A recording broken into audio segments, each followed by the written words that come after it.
YouTube. We are back here with the one and only Scott Dashy with his Cheelai What's up, deck. guys? Oh, you can go. Um, so this is his Cheelai deck that he played at Springfield. I think he got 11th place after Swiss. Yeah. What did you go? X2, right? Yeah. So 5-2. It's 2 losses. I think we're both to Super Shenron. Or no. What was Eric playing Super Shenron? No, Kid Goku.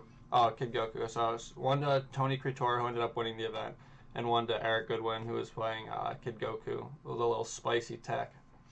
So it was basically Eggman had the idea right with Cheelai. I thought his original list, had the right idea. Obviously, Scott did as well. I'm sure a bunch of other people did, and kind of just a few tweaks just to make it more efficient and just have like overall. I don't know, just, overall like a better game plan versus the meta. I think that the way that your deck was built had a pretty good um, game plan versus every prevalent deck you're going to see in the meta. Obviously, there's going to be rogue decks you're not going to see. But why did you choose to go with Cheelai over something like Super Shenron that's like obviously broken? Okay, so first and foremost, I want to thank Hayden, Costin, Eggman. Thank you for the inspiration for the deck because I've been testing, as Ryan knows. Ryan had been testing as well. Different decks in this meta. Tried as hard as we could with a bunch of people, local and not local, like Jordan, Danny, Tim, just to find decks that were outside of the box. And we finally saw Eggman perform well in Texas, and I was like, okay, let me take a look at this deck. And again, for me, the most important thing is finding a deck that's like fun to play and also smooth and consistent, but also I like to avoid mirror matches because a lot of that time it's a coin flip and it's awkward. And so, because I saw that this deck could beat all the meta decks, and because I could also avoid mirror matches, I chose to run this deck. So Hayden, thank you.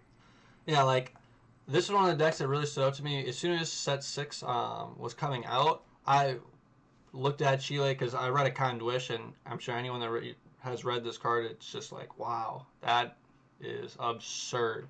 So I was there, by the way, guys. I was there. Ryan is telling the truth. like, The first week, Ryan was on that. but I was there.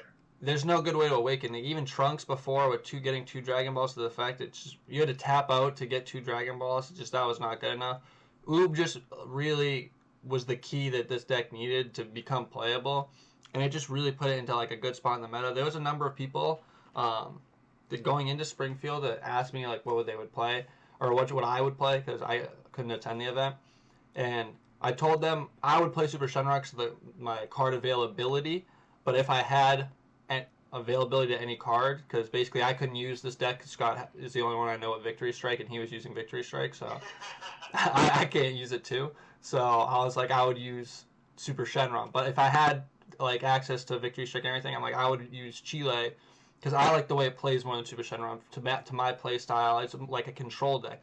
Like as you can see based on the list, you're not doing much in the early game. You're not aggroing them. Like you just set up for Height of Mastery or into Victory Strike or just Height of Mastery in general and just kill them. Like the card is just obviously super super powerful, as it's seen in pretty much the last three winning decks. And Cheelai, which made a deep run in this event or in Springfield, that obviously got 11th. It was only top 8 at this event, which is a little awkward, but I mean, based on the attendance and like looking at the points, I think top 16 would have been really awkward because like I believe 16 seed had like 13 points, and I was like, 13 points making top. That's rough. That's like what 4-2-1. I was like, I don't know about that.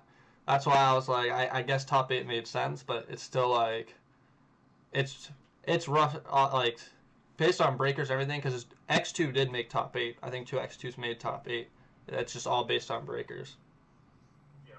What was like the key changes that you made from Eggman's deck or Hayden's deck?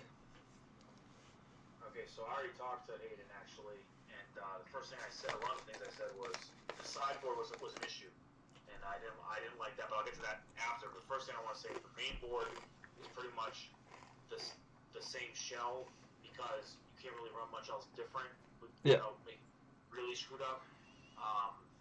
But I changed the ratios of his of that shell to better combat the meta. For example, 4 Bloodlust, of course, because that card shuts down almost every deck. 4 Nimbus shuts down almost every deck and helps stall for the kill turn. 4 Whis, which even if you're not playing against a deck that untaps energy, it still draws a card and is, again, it just draws a card and you can combo with it as a 1-drop. That's perfectly fine. Yeah, you don't really have much else to do with your energy early anyway. Yeah, exactly. And I cut some dead weight cards. I think, like, for example, like Dragon Radar, Hayden had it at 3. I don't think it's that good in this deck. It's cute, I guess. Like, it's like, okay, you can draw 2 or you can put the top 7 for your desire cards, but throughout playing this entire weekend, 2 days in a row, you draw a lot with this deck, and you eventually get into the pieces that you need. It's very rare that I didn't hit the pieces that I need. I think there's only one game I remember. It was against Eric Goodwin, Game 3, where I went first and I lost, and I was salty about that. Sorry, Eric. And I should not have lost that game because this deck should not lose to Goku. Like, it destroys that deck. Oh yeah. Part. And I ended up losing that game because I remember not drawing. I think I Paragus super combo twice, and I had like 12 cards left in my deck, and I did not hit my Height of Mastery. And if I would have drawn that, I would have won instantaneously. And of course, I didn't draw into it.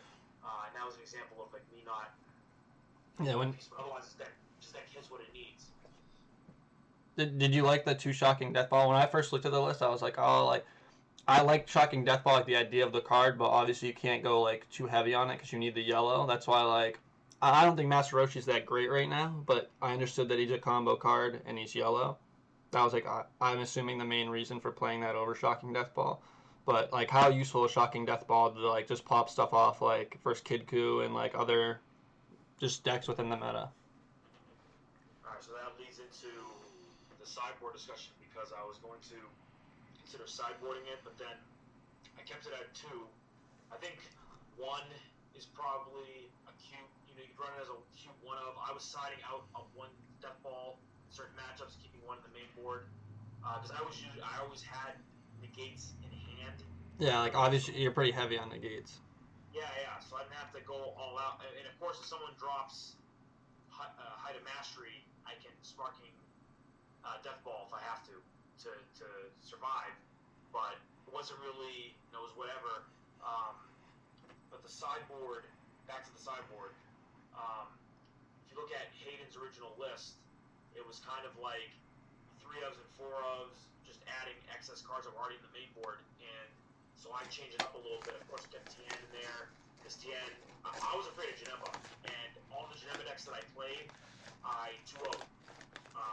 And funny, the guy who won first place at the 1K on Sunday, undefeated, I 2-0'd him with this deck. I victory striked him twice, back-to-back games, and I didn't even see Tien once. But Tien and Boma was for the Janemba match, if I needed it. Haru was obvious. Konoha for the Brawley GT match. People were running Brawley GT, people were running Brawley Height of Mastery, they were running Sudash, so it's there. Champa's there. Well, actually, first, I kind of wish and Battered Laser are there for only certain matchups, and there it was whatever. But the main thing I want to focus on is what the cards that saved me the most this weekend were Death Ball, and I would say Kind Wish, but mostly Death Ball because I played a Brawley. I played Kyle Costa. Yes, I played Kyle Costa, and he was running Brawley, really good Brawley build, green yellow, and this deck has a little bit of trouble against Brawley because if Brawley goes off early, you're like, how do I kill this Brawley when my Kind Wish is at turn 4? and that's when Death Ball comes in. And I sided Death Ball. I actually used Death Ball on him. That's how I beat him, because he destroyed me game 1, and then game 2 and game 3 I ended up stalling out and Death Balling him, and then by turn 4 I have a Kind Wish, and then as soon as you Kind Wish a Brawley deck, it's pretty much over. When they get the biggest guy out, they can't recover, and you just chip them away and end up killing them. But the sideboard was definitely strong, and the one of Champa is there against like Brawley and other matchups. Like I sided in against Super Shenron in case they Bardock down to like 1 or 2 life, and they don't kill you on that turn. You can go back and just blow them out with a leader swing. But I definitely like the sideboard a lot. It helped a lot. I sided in every single card this weekend. That's rare. I usually don't side in like 1 or 2 cards. I sided every single card this weekend. So the next event's Indy, right? So this is the same meta for Indy, right? Like, I think the anniversary box comes out after Indy, because Indy's the first week of June. Hold on a second. Can I plug dbsdecks.com? Because they have the actual date for Indy on their homepage. It's the 4th to the 6th. So Indy's the 4th to the 6th. Yeah, it's June 4th to the 6th. No, it's June 8th through 9th. Is it? Oh. Yeah, so the meta is going to be the same, except the expansion pack cards are going to be legal. So that's going to change. That's going to change the meta slightly. It's going to change the meta. And plus, you know there's going to be something. Bandai's going to come out with some type of hammer. They're going to drop down the hammer. I would assume so. The expansion pack cards are the dual element cards? Yes.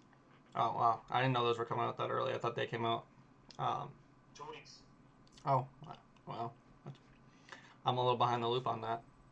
So, like, going into with the dual color cards and everything, you think still like Cheelai without? I mean, I'm gonna assume with the hammer, it's not gonna hit Head and Master Your Path, because Path was really designed for the swap engine, and I don't think that they're gonna nerf that until that's clearly a prevalent issue.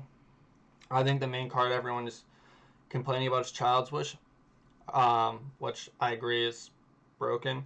I mean, I think World Peace is broken as well. I think it should also not be a card, because they just break the rules of mana or energy, but it's whatever. I hope that they do bring down the hammer, hopefully in time for the Invitational at the very least, because if not, you're just going to see Super Shenron rampant.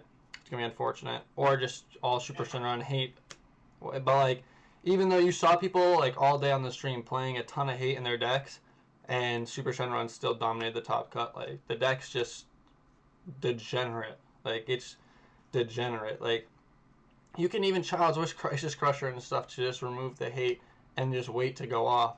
And Hide and Mastery, because it's just another broken card, just gives you the option to just, if they play back, you're saying, okay, I'm going to tap you down so you can't negate me, except with a few sparking negates or whatever. And now I try and stop 4 turns of a 35k triple striker. Or 4 attacks, not 4 turns. Alright, so everyone, that's the deck from Scott used at Springfield this past weekend. 11th place. Just missed that top cut due to tiebreakers. You have anything else to say to the nice YouTube people? Yeah. One last thing is that the cards that help me the least that I would probably take out of my deck, which I am going to take out, is Brawley 7-drop, Demonic Intimidation. I didn't play that once. I didn't play that once in 40-plus games. I played like 40-plus games this weekend, casual and otherwise. I had not played that once, ever. I never needed it. The 4-drop, yes. That card I played a lot. It helped a lot. 7-drop, never had to use it. Dragon Arena was okay. Didn't really need that either. It was like okay. Didn't really change the game. But everything else made an impact throughout the entire tournament. And this is definitely a fun deck to use. It can be Super Shenron, but again, if Super Shenron draws the nuts, not anyone's going to beat it anyway. You know what I'm saying? If they hit their battering lasers, and if they hit their Crush Crusher back-to-back, and then battering lasers, no one's going to beat that. So it's either you run a deck you don't want to run, or you run a fun deck like this that is competitive and I think tier 1. And so you make that choice at Indy, guys. see what happens. No, I think the deck is for sure tier 1. That's why, like, I don't know. A lot of people going into the event, that's why I was like, if you have Oob and like Victory Strike, obviously 4 paths, like it's a really good option to play if you like control or mid range, which I really like more mid range and like grindy decks like Pan, Kid Ku are like both decks that I really like enjoy playing. So If you're a millionaire, you can use the deck, guys. So yeah, so those few changes, you know, the Brawley 7 drop, I can see that you don't really need that. It doesn't really provide anything necessary to the deck, and by cutting it, you do open up extra slots. The radar, I can see leaving that. I can see cutting it, because even if you leave it, like, it gives you an early energy option that can just be like, okay, whatever, draw 2 early, like I can see the uses in the deck, but at the same time, if there's a better card to cut it for, I can definitely see cutting it. All right, that is gonna be all YouTube people. Until next time, I'm out. Thank you, Scott. Thank you, guys. Thank you, Ryan. All right, peace.